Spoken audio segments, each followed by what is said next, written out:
Thank you very much, and thank you for that introduction, Donal. So what I'm going to talk to you about, I'm just going to give you a brief introduction to this 3-year HRB project that we're funded by, let's say, the Health Research Board, and we're working on this project in collaboration with Care Alliance, and they're our partners on this project. And it's a 3-year project, so I'm going to give you an overview, and then it's going to lead naturally into the EnCaRe programme, which my colleague Sandra is going to tell you a bit more about then. So, and some of you may have heard about the project already. So, the overall aim of the 3-year project is really to promote resilience among family carers of people with dementia. So we want to work with family carers and in co-designing and co-developing a programme that would aim to enhance their resilience when working with their relatives with dementia.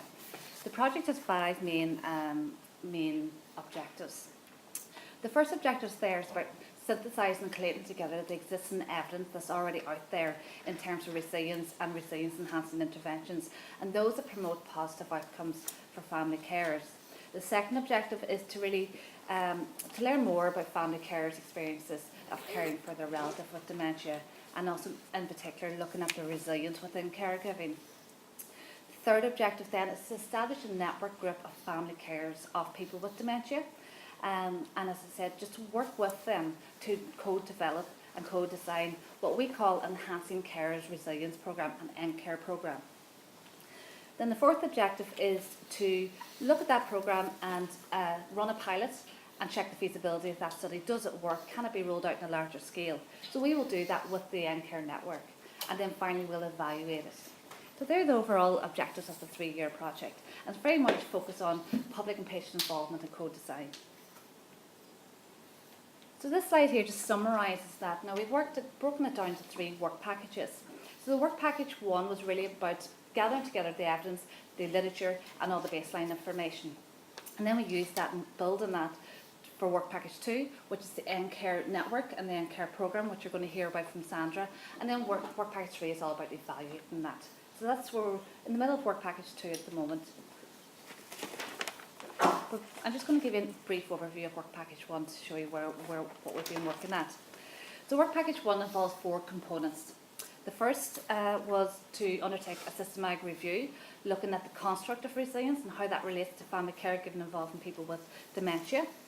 The second component was to conduct a meta-analysis, and that is looking at the intervention studies and looking at the effectiveness of those interventions in promoting positive outcomes for carers.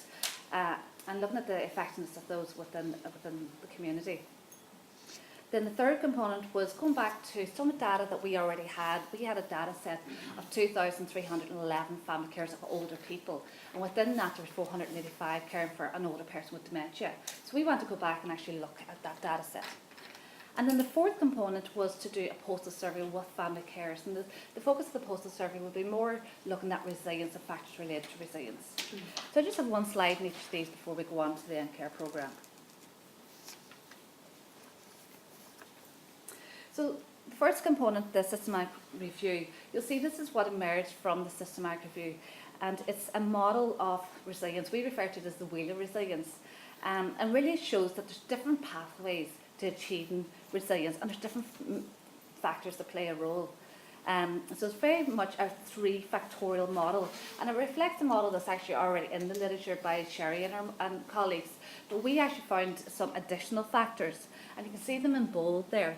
These include cognitions of caring, coping styles, socio-demographics, external life, time and living arrangements. So they were additional factors that we sort of build on Sherry's model. So really what we found is that resilience is a very complex construct, and it comprises many different aspects of in carers' lives. So we also did a meta-analysis. So from the systematic review, there are 27 intervention studies identified, and we conducted a meta-analysis with 25 of those interventions.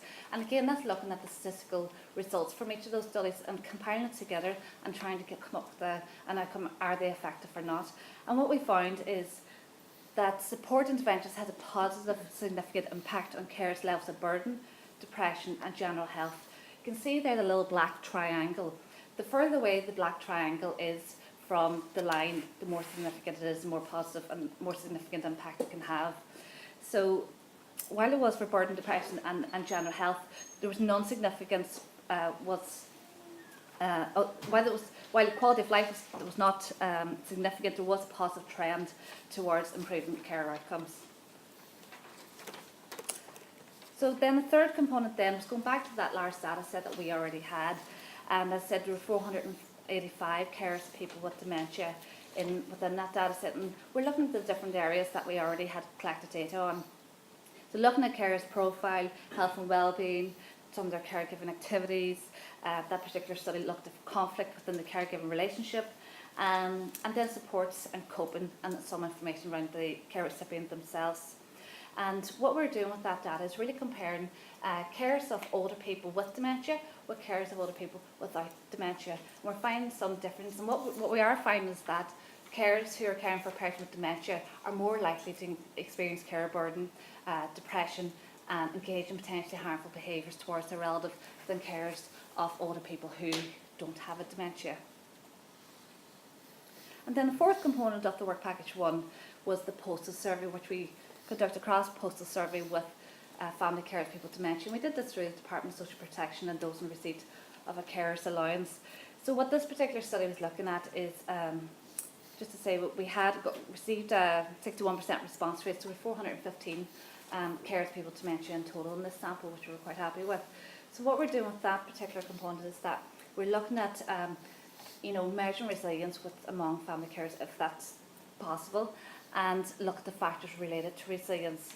So some of the factors that are starting to emerge are the perceived quality of that caregiving relationship by the carer. So basically, if a carer perceived the relationship with their relative with dementia as good or excellent, they were actually scoring higher resilience than those that deemed the relationship poor or fair. Similarly, we found that those who reported yes, it was their own choice to provide care were more resilient than those carers who said no, it wasn't their own choice to provide care to their relative with dementia. So those are the kind of things that are coming out from that. So that was work package 1. Coming on to work package 2, which is the EnCaRe programme. And this is where Sandra's going to talk to you about. But just to say, as part of the EnCaRe programme, we do have a Twitter hashtag as well, which should be on all your pens. So feel free to hashtag as well as hashtag EnCaRe Dementia. So Sandra's going to take us through where we're at with that EnCaRe network and then EnCaRe programme, and how that's progressing. Yep. Thanks.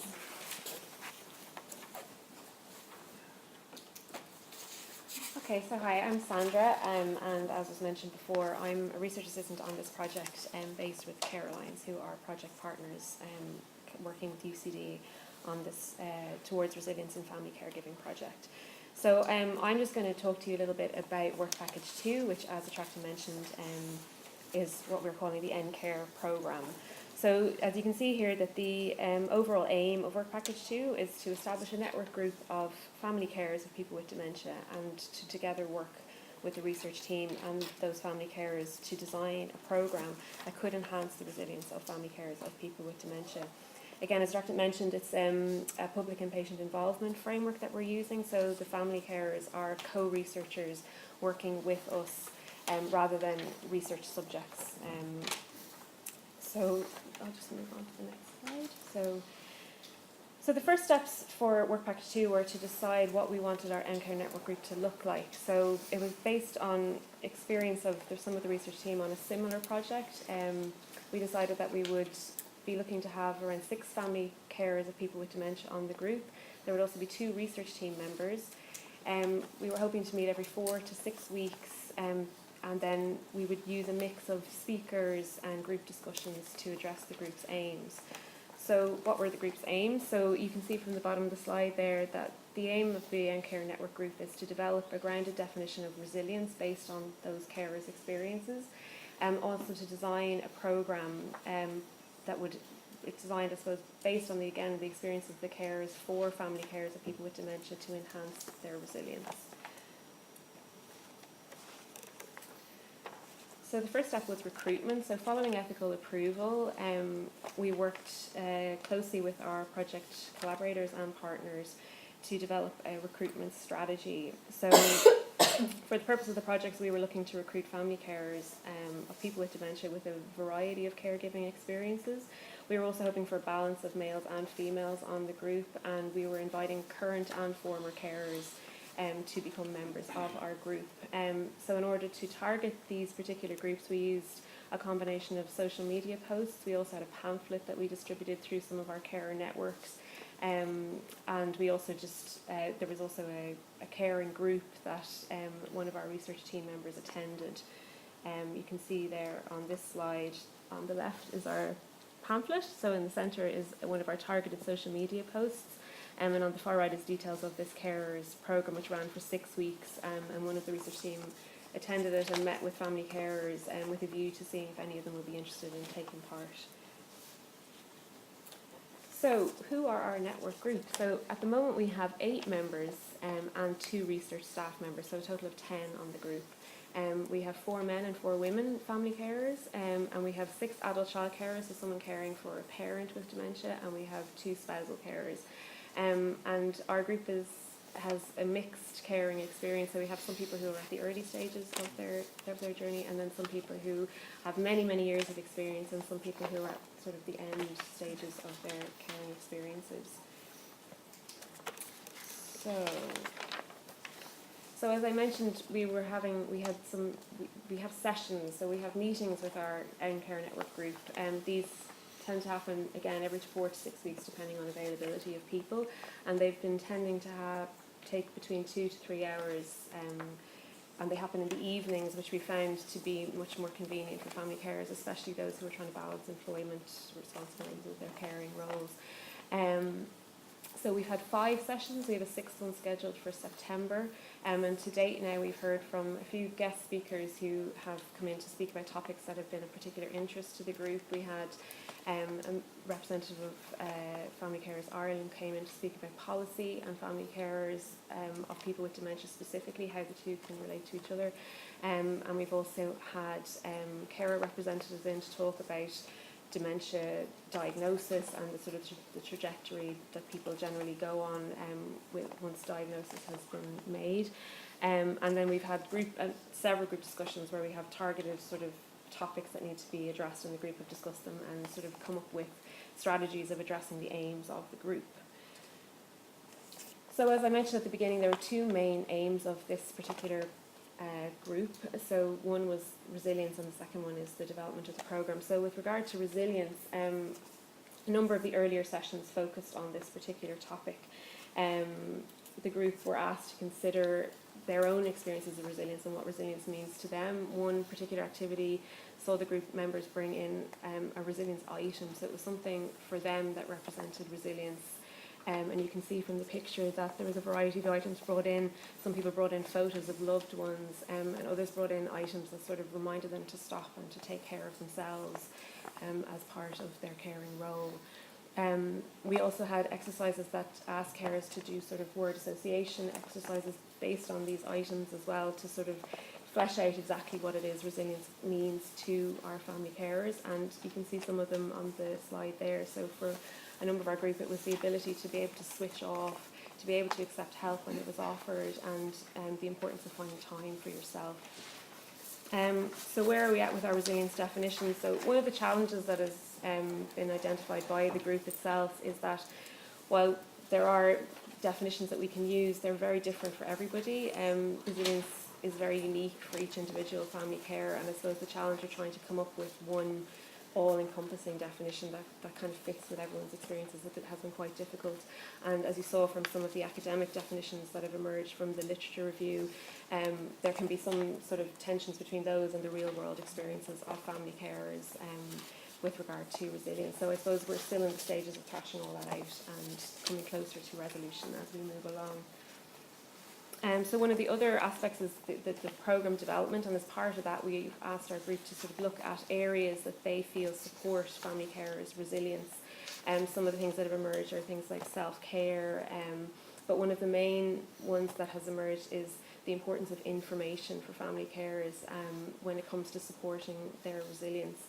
And what the carers themselves have identified is that there is a lack of information for family carers of people with dementia specifically. They find that while there is information, as you can see listed on the slide, it tends to be fragmented, and for our family carers, they find it very difficult to access this information or to find it, that there's a sort of a searching that has to take place for them to find this particular information. And as you can see from the next slide, they found that this has undermined their resilience, that trying to fight for this information, trying to find specific information that relates to their particular needs is something that they really don't need to be doing, and that they felt that if this information was more readily available, it would enhance their resilience to keep going. So at the moment we're just looking at sort of why is it that family carers can't find the information that they need, and I suppose feeding that into the programme development piece of our project. So I suppose I thought I'd mention some of the challenges that we experienced with this project, with this work package. So as mentioned, the public and patient involvement piece. So when we were approaching our ethics committee for approval, they hadn't a huge amount of experience with a PPI approach, and this sort of threw up challenges around trying to populate standard forms where things are spoken about in terms of participation, informed consent. The fact that there's no data collection also was challenging in terms of how do we articulate how we are documenting the work for this project. So for us, what we've done is we as I said, these are meetings that we have, so we take minutes at the meetings. The minutes are shared with the members. They are amended as according to the members. So it works in a kind of a different way from a traditional research project. But once we had to have meetings with the ethics committee in order to clarify some of these aspects of it, and once that was done, we were able to progress with ethical approval, but it did slow down the process somewhat at the beginning. The other challenge, I suppose, is around the role of co-researcher. It's all well and good to tell family carers that they are co-researchers on projects, but there's a role for us to support them to be able to fully realise that role. So that's a mix of things in terms of financial, ensuring that they're not sort of being over sort of wrought with time commitments, and just ensuring that any supports they need to fully engage with the project as a co-researcher are being met. So this is something that we have to be mindful of on an ongoing basis. We also found challenges around recruitment. As I mentioned, we did develop a strategy with our collaborators and partners, and there was a huge effort at the outset to try to find as many sort of variations of family caring experiences to be part of our group. But we did find spousal care as a challenge at the outset to recruit to the group. But a renewed effort in the summer there resulted in 2 new members joining the group in July. So there's been a bit of a challenge just to ensure that those members are fully up to speed on where the group is at the moment, and integrating them into the group, and just making sure that with regard to the work that's already taken place, that their views are also fed into the pieces on resilience and the pieces around programme development. So where to next? So as you can see from this timeline here, we're moving into our 6th session, and we have a 7th session scheduled. It may be that we need a 3rd, or an 8th session rather, to sort of fully develop the programme, but we're very much at the end stages of Work Package 2 in terms of developing our programme and getting it ready for the Work Package 3 component, as Attracta mentioned, that will be taking place sort of later in the year. So as it stands, we have our resilience definition almost finalised. We have an area for the EnCaRe programme to target, and we are in the developing stages of a platform for delivery of that programme. So we're hoping that the groundwork now can be laid for the Work Package 3 piece, which would be the pilot of the programme and an evaluation of that.